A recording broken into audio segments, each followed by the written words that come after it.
او کصیب من السماء فیہ ظلمات، یہ جیسے آسمان سے ایک برستی بارش، صیب کہتے ہیں آسمانی بارش، صیب کہتے ہیں آسمان کی بارش، او کصیب من السماء جیسے آسمان سے برستی بارش ہو، فیہ ظلمات اور اس کے اندر اندھیریاں بھی ہوں، جب بادل آتے ہیں تو آپ دیکھتے ہیں اندھیرا ہو جاتا ہے، اور رات کو بادل آتے تو اندھیرا خوب ہو جاتا ہے، چاند کی روشنی ستاروں کی روشنی بھی ختم ہو جاتی ہے، ورعد اور اس میں گرج ہے، وہ برقن اور اس میں چمک ہے۔ اب کیا ہوتا ہے، اب ایسے لوگ ڈر رہے ہوتے ہیں کہ بجلی ہمارے اوپر نہ گر جائے، اور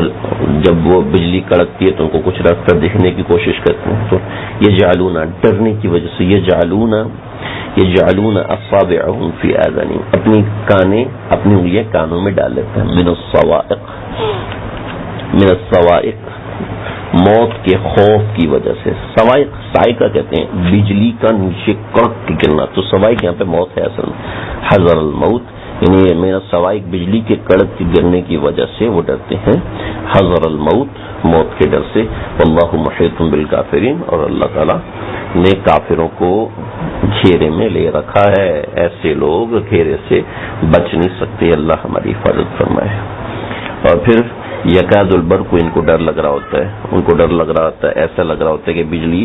ان کی آنکھوں کو اچک لے گی، یخطف ابصارہم، اچک کہتے ہیں کوئی بندہ نیچے بیٹھو جلدی سے اس کے سر پہ ٹوپی کھینچ لی جائے، اس کو یخطف کہتے ہیں، یخطف ابصارہم کہ بجلی ان کی آنکھوں کو اچک لے گی، کلما اضاء لهم مشوفی جب بھی روشنی آتی ہے بجلی آتی ہے روشنی کر دیتی ہے، مشوفی اس میں چلتے ہیں، یعنی جب ان کو کہیں سے چھوٹی سی بات ملتی ہے تو اس کو لے کے مشہور ہو جاتے ہیں، لیکن اصل میں تو ان کی نیت نہیں ہوتی صحیح ہونے کی، وَإِذَا أَظْلَمَ عَلَيْهِمْ قَامُوا لیکن جب اندھیرا ہوتا ہے تو کھڑے ہو جاتے ہیں۔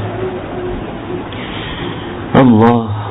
ولو شاء اللہ لذهب بسمعهم وابصارهم اگر اللہ چاہے تو اللہ کو بجلی وغیرہ کی ضرورت نہیں، اللہ ان کی سماعت ان کی آنکھوں کو چھین لے، ان اللہ علی کل شیء قدیر، وہ اللہ کو قادر نہیں سمجھتے بلکہ اللہ کو دھوکہ دینے کی کوشش کرتے ہیں، تو اگر اللہ